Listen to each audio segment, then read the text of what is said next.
Elivaldo Barbosa, e a gente vai começar pela ponta do mapa, né? Opa! Parnaíba. Lá no litoral, Parnaíba. Sucessão. Como é que está lá a disputa? Olha, a brisa poderia até amenizar o clima, mas ultimamente ela tem aquecido a temperatura na sucessão do prefeito Mão Santa. Exatamente, Aline, pelo ambiente de indefinições, de um lado, de outro, na oposição, na situação. Ontem mesmo falamos aqui no Jornal do Piauí com o deputado estadual doutor Hélio Oliveira, pré-candidato pelo MDB, costura apoio ali pela oposição, com o PT e outras pré-candidaturas que estão buscando espaços.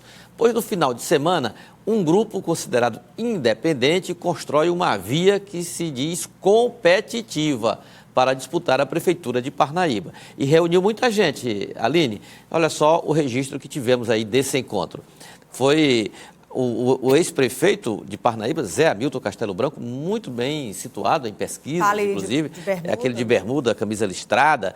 Tem também Hilder Monção, jornalista lá de Parnaíba, suplente de deputado estadual, também como pré-candidato. O vice atual, Beto Teles. Soube que o vice atual, Beto Teles, até era aliado do prefeito Mão Santa, mas ele percebeu que não será o nome escolhido pelo prefeito para ser o candidato. Então ele migrou para esse grupo aí, fortalecendo exatamente com essas outras lideranças. André Neves, um vereador, e também o ex-deputado Tererê, ex-deputado estadual, que foi candidato a vice na eleição passada, e também Marcos Samarone, ex-vice-prefeito de Mão Santa. Então, o que pretende esse grupo?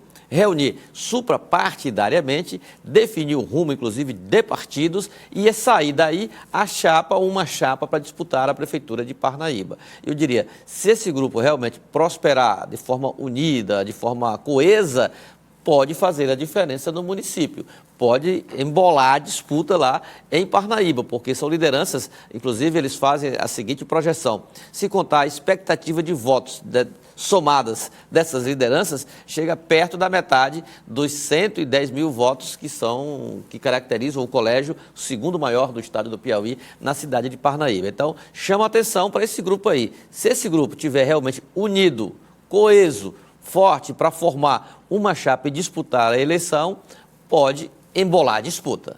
Vai ter muita chance, né?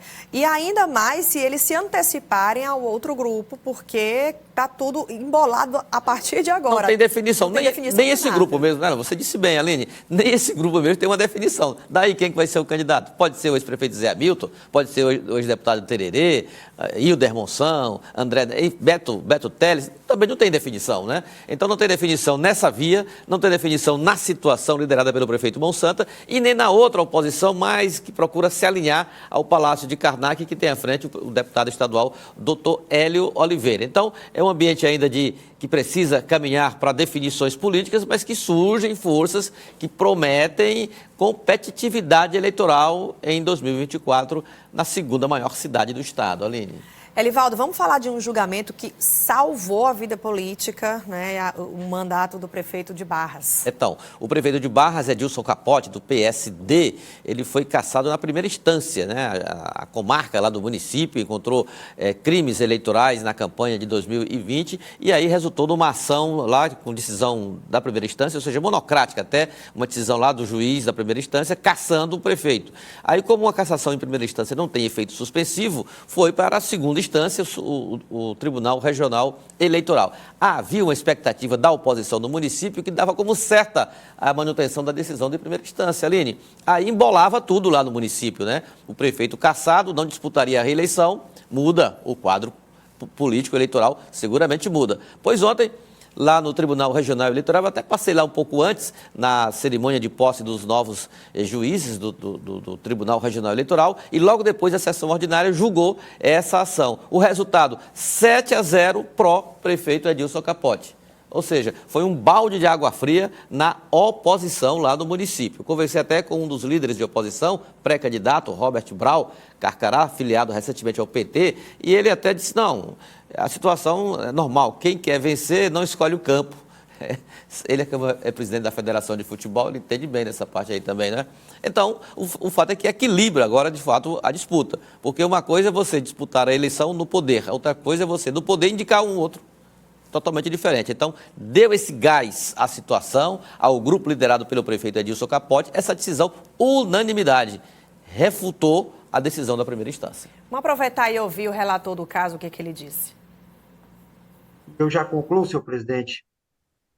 Com todas essas considerações, percebe-se que, embora a instrução do feito tenha sido extensa, o juízo de condenação fundou-se a partir de premissas equivocadas e de meras ilações, sem que restasse demonstrado de maneira robusta e indene de dúvidas o cometimento dos ilícitos narrados. Diante dessas considerações, diante dessa incerteza, faz-se mister a incidência do princípio indúbio pro sufrágio, segundo o qual a soberania popular manifesta no exercício do sufrágio universal deve ser preservada. Sua Excelência, doutor Nazareno César, fez menção no seu discurso inaugural, né, da proteção da soberania popular nesse particular. Logo, não havendo a segurança e robustez necessárias da ocorrência efetiva das práticas deduzidas na inicial, não se pode impor a desconstituição de mandato eletivo e a aplicação de sanções gravíssimas aos impugnados, baseando-se em presunções ou suposições. Esta medida última somente poderia acontecer diante da ocorrência de condutas, além de graves, substanciosamente comprovadas, com aptidão para comprometer a legitimidade do sufrágio, o que não se revelou no presente processo. Vou proclamar o resultado do tribunal unanimidade, nos termos do voto do relator, né, e em consonância com o parecer ministerial, rejeitou todas as preliminares. No mérito, contrariando ou em dissonância com o parecer ministerial, o tribunal unanimidade conheceu do recurso, deu provimento e julgou improcedente a ação. Aquela fala que já virou até meme, né? Acompanha o relator. Acompanha o relator. O plenário acompanhou o relator Charles Marques nessa decisão e que dá aí, como disse no início, fôlego à situação no município de Barras. Mas que a eleição lá promete muita concorrência, muita disputa, isso eu não tenho a menor dúvida. E ainda cabe recurso. Assim, cabe recurso ao Tribunal Superior Eleitoral, até mesmo ao Tribunal Regional Eleitoral, nos embargos de declaração, né? Ele julga de novo o que fez, analisa o que fez, pode até reformar, há casos, inclusive, que isso ocorre. Agora, uma possibilidade... Só que o tempo é pouco também. Muito remota, exatamente. Então, recurso primeiro no TRE, depois sobe para Brasília, para tentar junto à instância superior da Justiça Eleitoral, Aline. Bom, falando em justiça em instância superior, a gente vai falar da escolha já, da indicação, que já foi confirmada ontem, né, pelo presidente Lula, as indicações, tanto ao STF como à PGR. Os nomes que nós falamos ontem foram realmente confirmados. Confirmados, né?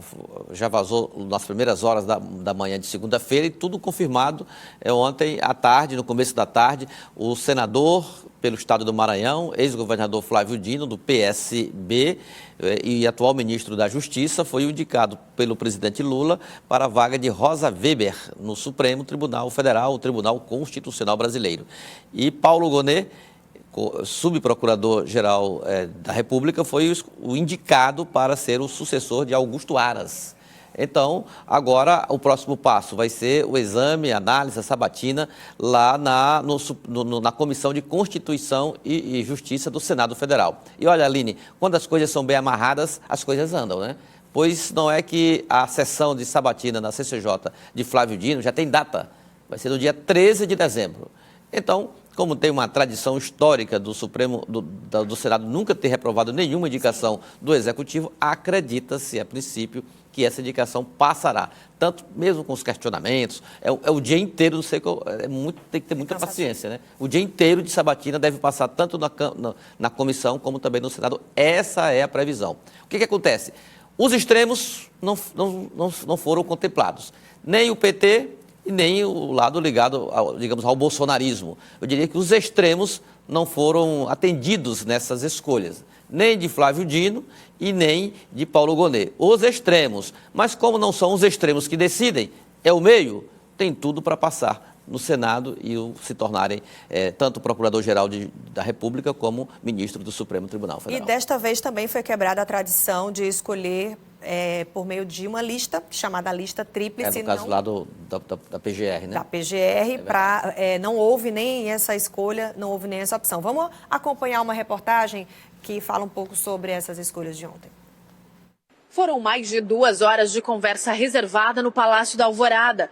No final da manhã, o presidente Lula assinou o documento enviado ao Senado com as indicações de Flávio Dino para a vaga no Supremo Tribunal Federal e de Paulo Gonet para o cargo de Procurador-Geral da República. O atual ministro da Justiça, Flávio Dino, de 55 anos, é filiado ao Partido Socialista Brasileiro, o PSB. Foi eleito senador nas eleições de 2022 e atuou na transição do governo Lula. Foi deputado federal, governou o Maranhão por 2 mandatos e foi juiz federal antes de entrar para a política. Pelas redes sociais, Dino disse que recebeu com honra a indicação do presidente e que agora vai buscar apoio entre os senadores e senadoras. Também pela internet, o ministro do STF, Gilmar Mendes, decano da corte, afirmou que recebe com imensa alegria a notícia da indicação de Flávio Dino e que o indicado reúne plenas condições para exercer a jurisdição constitucional junto aos demais membros do Supremo. Para o ministro Alexandre de Moraes, o presidente Lula indicou 2 grandes juristas e competentes homens públicos para o STF e para a Procuradoria-Geral da República. Luiz Roberto Barroso, presidente do Supremo, classificou como uma escolha feliz as indicações feitas por Lula. O ministro Flávio Dino foi juiz federal, um juiz de qualidade, foi secretário-geral do Conselho Nacional de Justiça, foi um governador do Maranhão bem avaliado, de modo que vejo todas as qualificações do ministro Flávio Dino. Natural do Rio de Janeiro, Gonet se formou em Direito pela Universidade de Brasília em 1982. De perfil discreto, ele ingressou no Ministério Público Federal em 1987 e foi promovido a subprocurador-geral da República em 2012. Em 2002, na primeira eleição de Lula, escreveu artigo criticando a política de cotas defendida pelo petista. Em nota, Gonet agradeceu a indicação de Lula e disse esperar merecer a confiança dos senadores. Flávio Dino e Paulo Gonet terão agora que passar por sabatina na Comissão de Constituição e Justiça do Senado. Eles terão cerca de 15 dias para fazer campanha e visitar os gabinetes dos parlamentares. O nome de Dino é o que enfrenta a maior resistência entre os senadores de oposição, que já iniciaram campanha contra o ministro da Justiça. Nos bastidores, a informação é que Lula fez a conta dos votos para aprovação de Dino, junto com o presidente da CCJ, senador Davi Alcolumbre, e que, por isso, confirmou o nome. O presidente do Senado, Rodrigo Pacheco, já anunciou um esforço concentrado para apreciar as indicações que também precisam ser votadas no plenário. Estabelecemos um esforço concentrado entre os dias 12 e 15 desse mês de dezembro, para a presença física dos senadores, considerando que essa apreciação se dá por voto secreto, consequentemente pela presença física dos senadores e senadoras.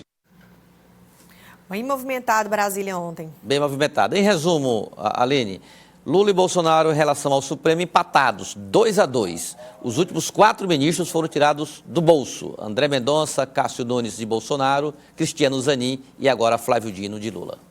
Agora ainda tem mais indicação. Já tem. Para o próximo ano já. Com certeza tem. A gente vai acompanhar. Muito obrigada, viu, Elivaldo? Aline, bom dia, até amanhã. Bom dia, até amanhã.